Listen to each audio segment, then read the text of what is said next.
that's going on between the parties and the candidates, that our election officials are very well prepared and that they will do a good job for the people of the state of Ohio.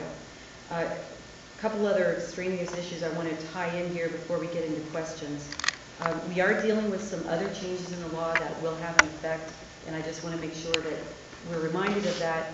As you know, in 2005, in response to the Reform Ohio Now amendments that were on the ballot to amend the Constitution, the state legislature decided to lift any requirements or basically any special requirements to be able to vote absentee before the election and allow anyone who wants to, without giving any particular reason, to vote absentee either in person or by mail. That has put us in a position that we do think that it's very likely that by election day, of those who vote in this election, 25% should have voted by election day, which should ease some congestion at the polls. We are now up to 8.3 million registered voters in the state of Ohio. That is voters who are eligible to vote.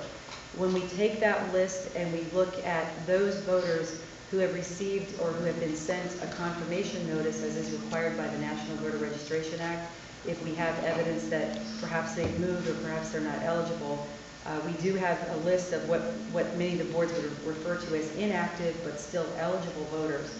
In looking at the number of active voters who have not been sent a confirmation notice, where we would have to send it, wait for 2 federal elections to pass before we could purge those names. And as you may know, under the National Voter Registration Act, no purge can take place less than 90 days before an election.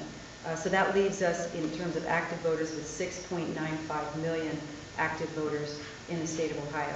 So we don't know whether the 80% will be of the active voters or if more voters will actually decide to show up on election day and clarify whatever discrepancies may be there.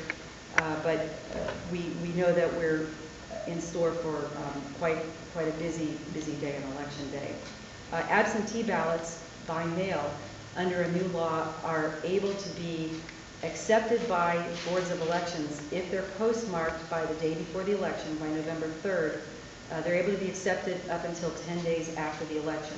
So when you see the unofficial count on election night, when we finally get that from all the 88 counties, what will be remaining will be provisional ballots, which must be determined for eligibility within that 10-day period after the election. There will also be outstanding any military or overseas absentee ballots and any regular absentee ballots postmarked by November 3rd but received after November 4th, but no later than November 14th. And so depending upon how close the race is, what those numbers would add up to be, and we will have numbers of what we believe are outstanding ballots, it should give you some indication. I do want to give you one caveat, though. With absentee ballots, it is axiomatic that the number of ballots that are mailed out by the boards are not the same number that are returned by voters.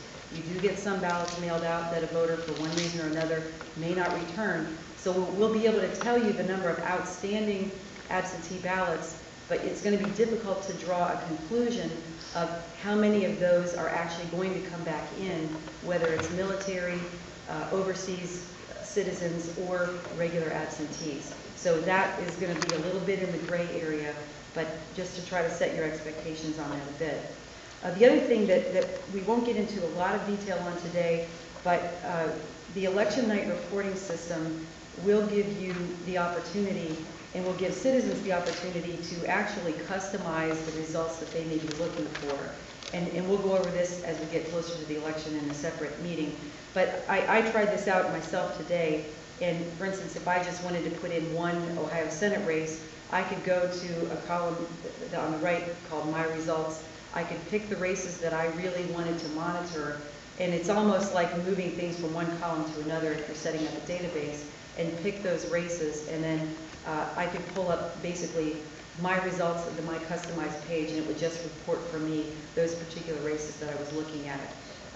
And you'll be able to look at these by statistics and by percentages, and also by looking at a map of the state of Ohio as well. That's not the main focus of today, but just kind of wanted to give you a preview of where we're heading with that. At this time,